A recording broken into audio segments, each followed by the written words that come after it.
रहीम, पहले मैं आप सबका शुक्रिया अदा कर रहा हूँ कि मैं एक प्रोग्राम के लिए आया था और आप सब आए, मोहब्बत का इजहार किया। अल्लाह ताला आप सबको सलामत रखें, रमज़ान की बरकतें आपको हो, हमारी ज़िंदगियों में रमज़ान असर ऐसा रखे कि वो सदियों तक मुहित रहें, दुआयों तक मुहित रहे।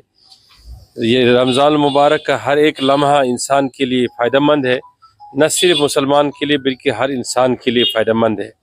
अब जो रोज़ादार हो फिर उसको एक और मौका मिल रहा है इतिकाफ़ का, जिसका तज़किरा आपने किया।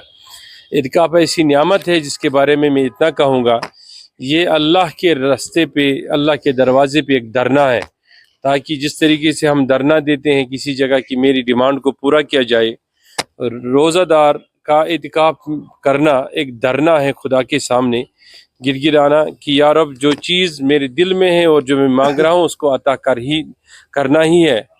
तो अल्लाह ताला की मेहरबानी ये है कि जिसने हमें ये इतिकाफ़ करने का मौका दिया कि इतिकाफ़ के इतने फ़ज़ाइल है कि इंसान जब इतिकाफ़ में आ जाता है तो इंसान को अल्लाह ताला कभी खाली हाथ नहीं लौटाता है। इसीलिए ये इतिकाफ़ करने वाला न सिर्फ अपने लिए बल्कि अपनी आस पड़ोस के लिए, अपने रिश्तेदारों के लिए, अपने दोस्त अहबाब के लिए, जिस बस्ती में इतिकाफ़ करे उस बस्ती के लिए भी उसको रहमत करार दिया गया है। और वाज़ेह हदीस है कि वो बस्ती रहमतों से माला माल हो जाती है जिसमें कोई भी मोतकिब इतिकाफ़ करे। और दूसरा ये है कि अल्लाह ताला ने 3 अशरे जो हमारे लिखे हैं, उन तीनों अशरों में रहमत का और मगफिरत का और फिर इत्को नार जो है खलासी है जहन्नम से। तो मैं ये समझता हूँ कि आज के दौर में, आज के वक्त में हर इंसान को जिससे को मौका मिले उसको इतिकाफ़ करना चाहिए। अगर हर वक्त ना करे, कम से कम ज़िंदगी में एक बार तो करना ही चाहिए। क्या आपको लगता है जो बच्चे एहतिकाफ में जाते हैं और जो बहुत छोटे बच्चे होते हैं उसके बाद जब वो एहतिकाफ से निकल के बाहर आते हैं तो उनकी मस्ती फिर अलग होती है, क्या ज़रूरी है उन बच्चों को वहाँ पे एहतिकाफ करना? देखिए, जो भी बच्चे इतिकाफ़ के लिए जाए उनको पहले प्रिपेयर करना चाहिए, समझाना चाहिए।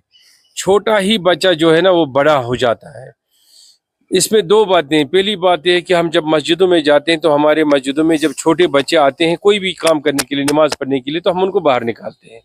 पहले हमें इसके अंदर तब्दीली लानी चाहिए कि जिस कौम के पीछे बच्चे शोर नहीं करते हैं नमाज़ों में तो उस कौम के बाद में नमाजी रहते नहीं हैं। इसी तरीके से एक तरीका यह है कि इतिकाफ़, अगर इतिकाफ़ के लिए कोई छोटा बच्चा आता है कि वो कम उम्र है, जिसके को इतिकाफ़ के बारे में और मस्जिद की फजीलत के बारे में मालूम ही नहीं, तो उसका इतिकाफ़ करना सही नहीं है। अब अगर वो बच्चा जो इतिकाफ़ करना चाहता है लेकिन उम्र के लिहाज से, अक्ल